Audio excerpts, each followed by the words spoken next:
Nos vamos a meter ahora lentamente en los medios, porque un poco para eso hemos venido, pero si no contábamos todo esto antes, no se entendía esto de llevar la batalla cultural mucho más lejos que 2003. Esa añeja es viejísima, tiene que ver con las enormes discusiones por el destino de la patria. Cuando los primeros tipos empiezan a pensar en sintonía de patria, sobre todo después de la guerra por la independencia, los gerentes del poder gestionan la segunda conquista. Y somos hoy nosotros fruto de esa segunda conquista que genera la oligarquía. Cuando Sarmiento le pone al barrio de Palermo, en la capital federal, o a los bosques de Palermo, a los bosques, al parque, 3 de febrero, le pone la fecha de la batalla de Caseros. Y no es casual, porque en ese lugar estaba la Casa de Rosas, casa que él dinamita. Mirá qué eje simbólico.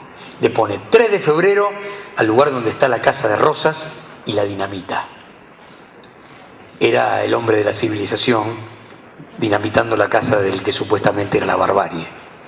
Y esa barbarie era la defensa de la industria, de la muy incipiente industria nacional, y la defensa en la batalla de la Vuelta Obligado es fundamental para terminar de entender cuál fue el modelo de país que terminó cayendo detrás de la traición de Urquiza el 3 de febrero de 1852.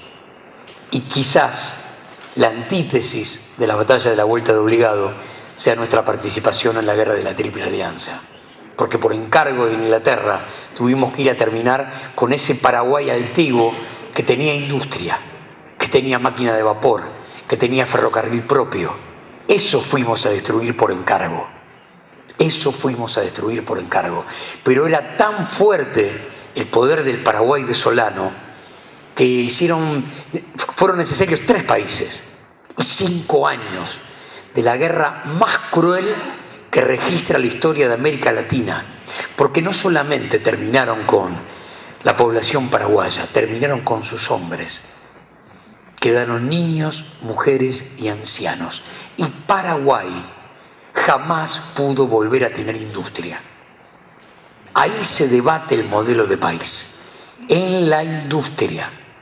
Creo que la gran diferencia entre el proyecto irigoyenista y el proyecto del peronismo es haber entendido que sin industria no había soberanía política y que sin industria no había independencia económica.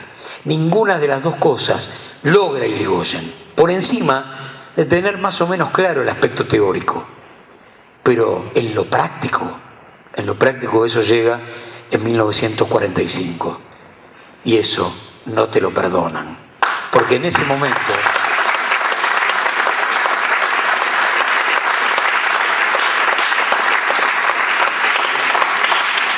momento, después de la reunión de Yalta, Inglaterra entrega las llaves del reino a Estados Unidos. Y al único lugar que no pudo entrar por una década fue a este país. Eso no te lo perdonan. Acá llegaron 10 años después. Y eso, insisto, no te lo perdonan, porque encima, en esos 10 años, se sentaron las bases de una cultura del trabajo y una cultura de la industria nacional que todavía sobrevive, pero nació en ese momento. Cuando ellos vinieron a tomar las llaves del reino, de la mano de la Unión Democrática, Braden y todo lo que ya sabemos, no haber podido ejercer durante 10 años el dominio de este lugar es muy fuerte. Es un dato geopolítico que no te perdonan.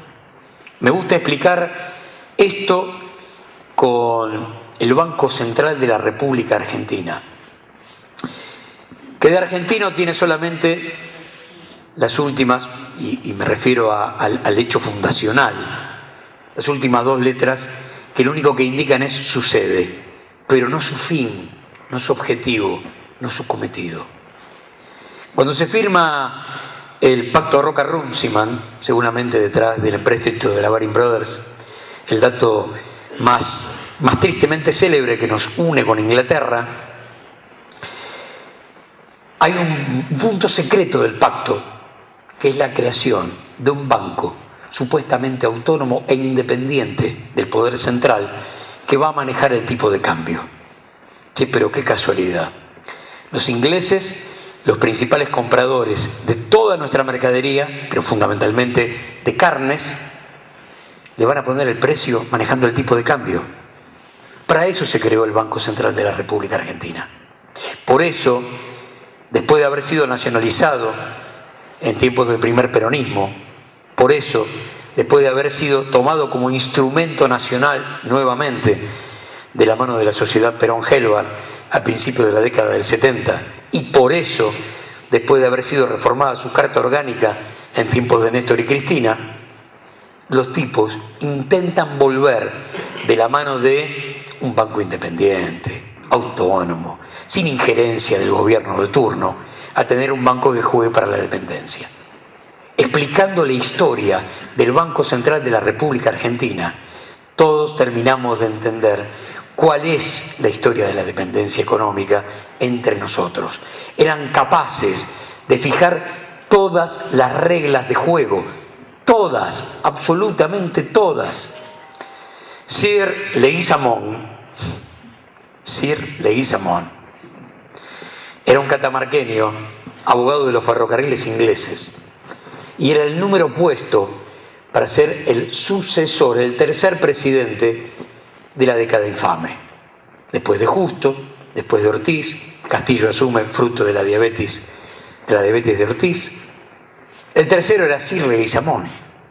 Y ahí nace el alzamiento que dice, basta, se acabó, muchachos, ¿qué más? ¿Cómo le vamos a dar a Sir Leguizamón, a los ferrocarriles ingleses, la conducción de lo que queda en pie de la patria? Sería el principio del fin. Y ahí nace el golpe de 1943. Ahí tenés, quizás a la estatua más grande del cipayo, recogiendo del diccionario político argentino aquello que Jauretche toma de Gandhi, porque los cipayos son los soldados locales que van a ponerse la pilcha del ejército británico para apalear a los propios. De ahí viene cipayo, por eso la fuerza de la palabra que rescata Jauretche para poder entender al traidor nacional. Ese es el cipayo, es el hindú que se viste de inglés y sale a apalear a los propios. Tiene un significado muy fuerte. En eso don Jauretche era muy profundo, era un hombre de una simpleza, pero de una profundidad notable, quizás único como analista de nosotros mismos. Entrando en los medios, John William Cook decía, en las colonias los diccionarios los manejan las oligarquías. Y eso es lo que nos está pasando hoy. Y Malcolm X decía a principios de los 60, si tomamos el discurso de los medios, vamos a terminar amando al amo. Mucha razón, muchísima razón. Es terminar amando al amo. No cabe de eso ninguna duda.